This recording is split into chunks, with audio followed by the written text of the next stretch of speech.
All right, so the next thing we're going to do is we're going to one time go through how to calculate standard deviation by hand. We're going to use the table that's right here at the top of page 25, and you'll notice a lot of it has been filled in. Standard deviation by hand in terms of a calculation can be fairly long and time consuming, especially when you have a lot of data points. But again, just so you start to understand where it comes from and how we go about finding standard deviation, we're going to run through it just one time. So all of these grams of sugar values, these are the X values, okay? Those are the data values. When it says deviation about the mean, those are found by taking the value of X, the data value, and subtracting the mean, okay? Or X bar should it be a sample, but we'll do population. And then the squared deviation about the mean tells us that we take the deviation from the second column, okay, and you square that. And so you can see in this first row here that I did 1 minus the mean, which is 6.4 from the previous page, and then we took that negative 5.4 and squared it to get 29.16. So what I'd like you to do is please find the deviations about the mean that are missing, the 6 missing at the bottom, along with the square deviation of the mean. And then when you get to the bottom here, I want you to find the sum of that squared deviation about the mean list. So take some time to do that. All right, so hopefully your numbers match mine. You don't have to check all of them one by one. As long as your sum matches my sum, then you know you did just fine, okay?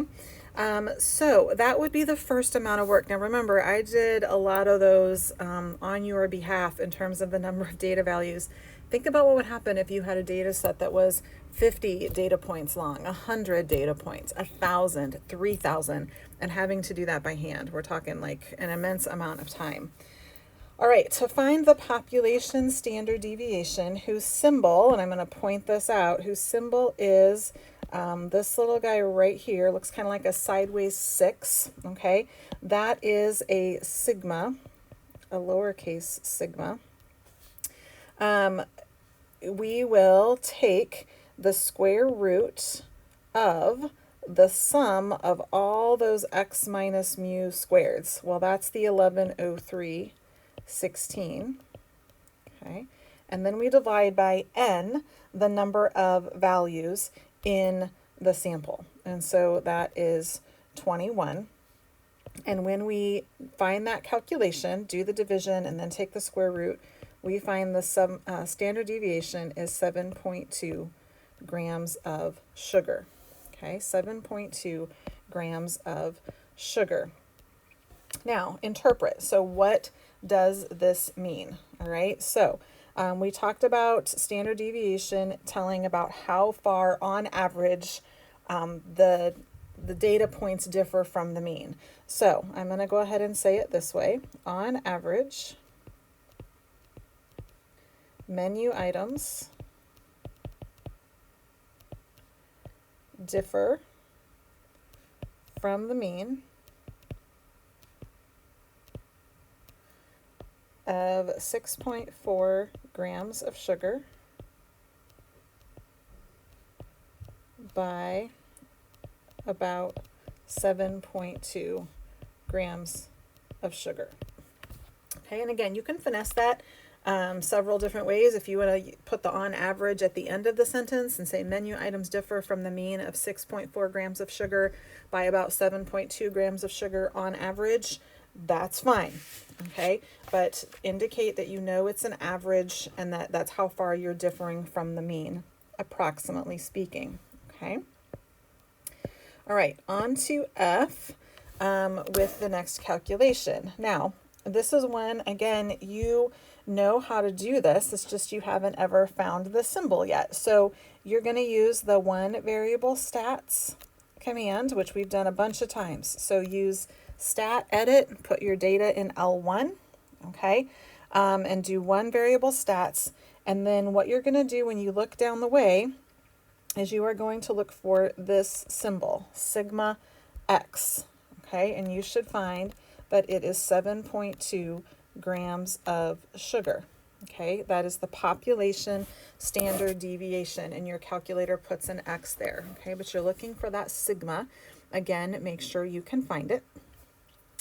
And then the last question that we're going to talk about in this example is, are there any outliers, which are another way to say unusual values? So do any of those grams of sugar from the original data set, do any of them seem a little strange or a little out of context? Okay, now one of the things, again, I want to point out, there are lots of ways, okay, several. I think we're going to come up with 3. There are several ways to determine what qualifies as an outlier, okay?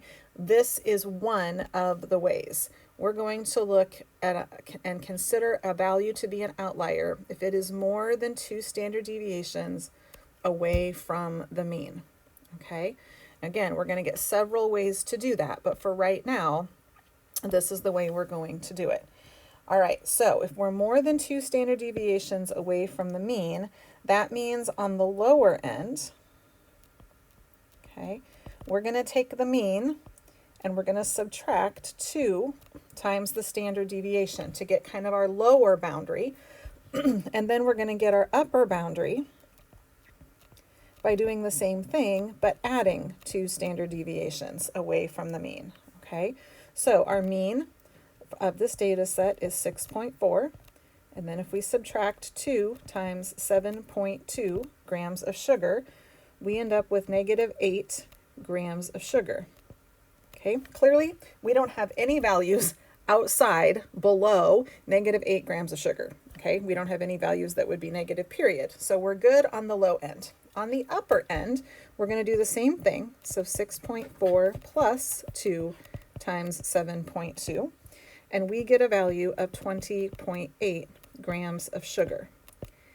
Any values above 20.8 grams are going to be considered unusual. Okay, so let me just tell you what this means here. So we expect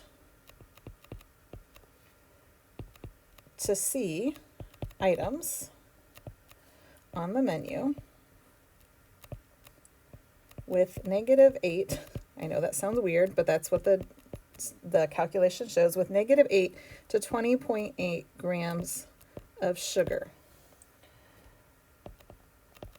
This means 22 grams and 27 grams of sugar are outliers.